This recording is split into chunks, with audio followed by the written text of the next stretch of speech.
Hey y'all, welcome to another Sunday edition of Smart Kitchen Solutions.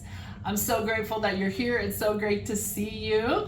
For those of you who do not know me, my name is Rebecca Price and I like to call myself a kitchen solution coach. So we meet here and we talk about saving time and money in your kitchen, making cooking simple, accentuating flavors, retaining nutrition, and cooking on a totally clean surface. So if you haven't been here before, please pop your name in the chat. Let me know where you're coming in from if you're watching this live or if you are seeing the replay. And those of you who visit me every Sunday, I'm so grateful. It's good to see you. Pop in too and just let me know if you're seeing live or if you are watching the replay. And so today we're not going to actually do any cooking. Please don't hang up. It's okay. We're going to still share awesome tips for you. I've been seeing a lot of people out there, and I've actually gotten this question quite a bit, asking how can we make our meals go further, right? So we all know that groceries are expensive. Some of us have growing kids, and some of us have big families. Some of us just like to eat, right? So everything just, it seems like the dollar, we need to figure out how to stretch it, okay? So today I just want to talk a little bit about some unsung protein heroes, okay? And these are going to be great for one-pot cookers. So those of you who know me know that I do a lot of one-pot cooking, and I retain nutrition and I pack it as full of vitamins as I can. And so we'll talk a little bit about that too. So these things can be cooked on their own as well, but they're really going to shine in one pot cooking. So casseroles, lasagnas, Asian food, stir fries, things like that. And even some sweet foods too. So we're gonna just go. I have Tracy behind the camera. Hi Tracy, thank you so much. And she's gonna kind of go through and so that you can get some close-ups and see what you're, so you can kind of see things a little better. So we're gonna just start, I think, I'm gonna kind of jump around a little bit because I didn't put these out in any specific order. But one of the things that most people know is beans, right? Legumes have a lot of protein in them. But there's a few that people miss because they're kind of on the back, you know, they're not the forerunners, all right? And so I just want to show you what we have here in this dish right here. So these in the front are red lentils, and then there's two kinds of split peas. These are amazing and have a ton of protein in them. So a lot of times peas get skipped, lentils get skipped. These are so amazing if you're gonna do like a Moroccan stew. You can do a coconut curry with these. So really good protein here for that. Now I wanna pop over to this bean. This is a bean that not a lot of people know about. And I'm just gonna kind of touch it so you can see how fun that is. If you're like sensory and like texture, right? Wouldn't this just be so fun to do all day? So this is called a mung bean. And this is kind of, I only recently learned about these probably maybe 2 years ago, year and a half ago. Very high in protein. When they cook up, they're just slightly larger than this, and they have a very earthy, nutty flavor. So these can go a long way to adding to your proteins, your meat proteins, or if you're just gonna do a vegan meal or vegetarian meal, these are amazing because they have a ton of protein. So very unsung, the mung bean. And so there's also something called a lupin bean or a lupini bean. I don't have an example of those. And there are a lot of pastas and a lot of flours that are made of those as well, and those are high protein. So lupin, L-U-P-I-N, you can look those up, or sometimes they're called lupini as well. So, okay, we're gonna jump back to, we're gonna look at actually two kinds of seeds that have a ton of protein. So chia seed right here, this is about 2.5 tablespoons of chia seed. This has about 5 milligrams of protein. Chia seed is really cool because it's got a lot of other great stuff in it, but when it gets wet, it kind of gives you like a gel consistency. So this is a really awesome thing to add into maybe your desserts or something that you want thickener in. So this can be used in puddings. It's really shining right now all out there on the internet in puddings and other desserts. So these are really cool. And then I want to pop over to quinoa. So a lot of people think that quinoa is a grain, but it is actually a seed. Quinoa is amazing. It has all 9 amino acids, so it is a complete protein. And believe it or not, it actually has the same protein value as beef.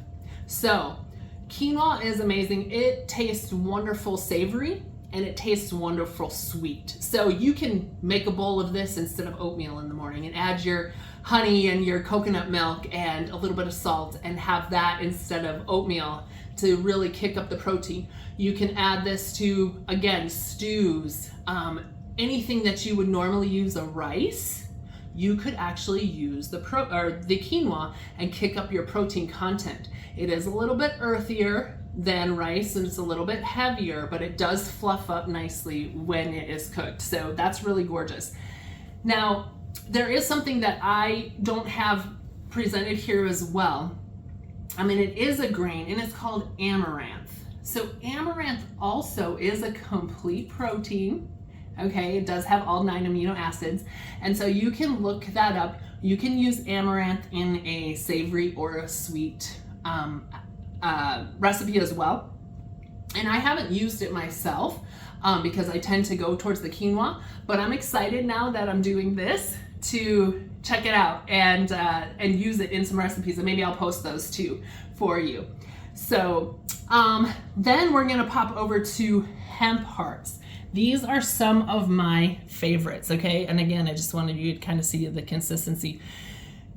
Hemp hearts are amazing. They have 10 grams of protein in 2 to 3 tablespoons. So I put these every morning. I do have oatmeal for breakfast and I put hemp hearts. I put like 4 tablespoons, sometimes I put 6 to really punch up protein. They're very, very nutty. They are light. They will get stuck in your teeth, and if you don't brush, you will have a little snack for later. So always check your teeth after eating hemp hearts because they are sneaky, I'm not gonna lie. These are awesome in sweet and savory as well. So you could add these again to like an Asian stir fry to just give some nuttiness and a little bit more earthiness. Add them to your sauces, right? Your kids, you know, they're gonna cook up so soft, and add that to your sauce, like a spaghetti sauce as it's cooking, and get that extra protein there, you know, up that. And again, any sweet dish, they're amazing because they do have a nutty flavor. So they are gorgeous, which brings us to our last whole food, which is nuts. Okay, so these here are, oh boy, I'm gonna get crucified. These are pecans or pecans. Y'all guys can put in the comments which way y'all think is right, pecan or pecan, okay? And there's a plethora of nuts out there. Pecans and walnuts are fantastic to cook with because they give kind of a meaty consistency. So you can add them to your meat dishes, or you can use them as a meat replacement. So a lot of times when I do a stir fry, I will add the pecans instead of meat, and I will let them soften up.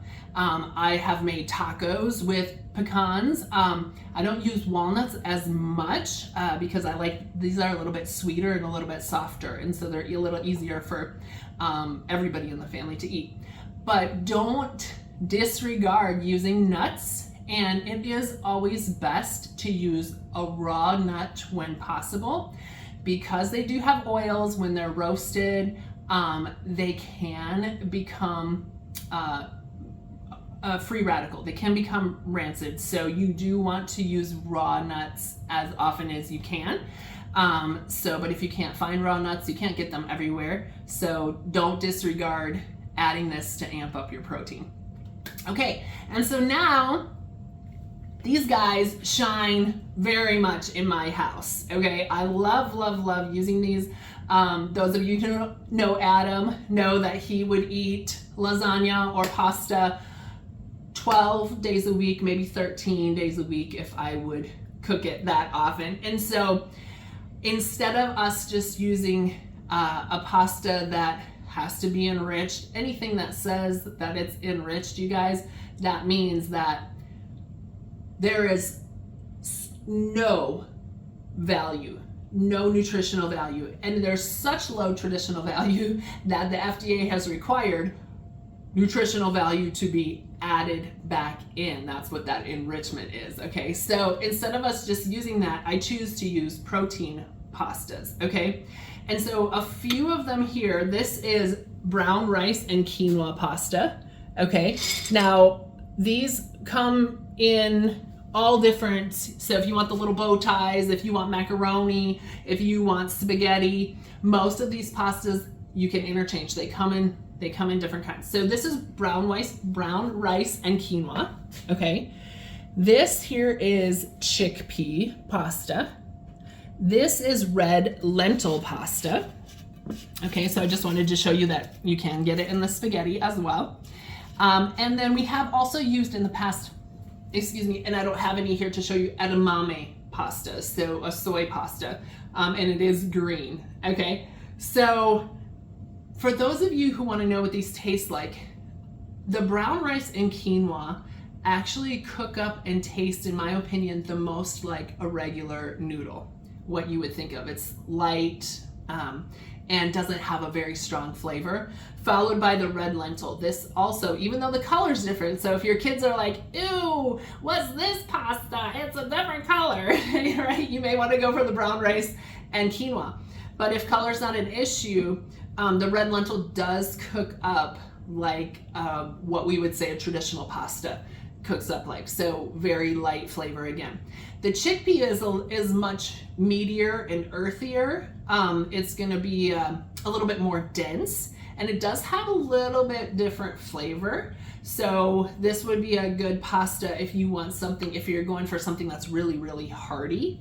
And so I put pasta in my chili. Okay, yep, I know, it's illegal. It's illegal here in Texas, I found out. So, but I'm from the Midwest, and in Wisconsin, my mom always put macaroni noodles in our chili. So I do that. So, but chickpea noodles are really good for that because they stand up in a broth very, very well. So, okay, so I hope that was super, super helpful for you.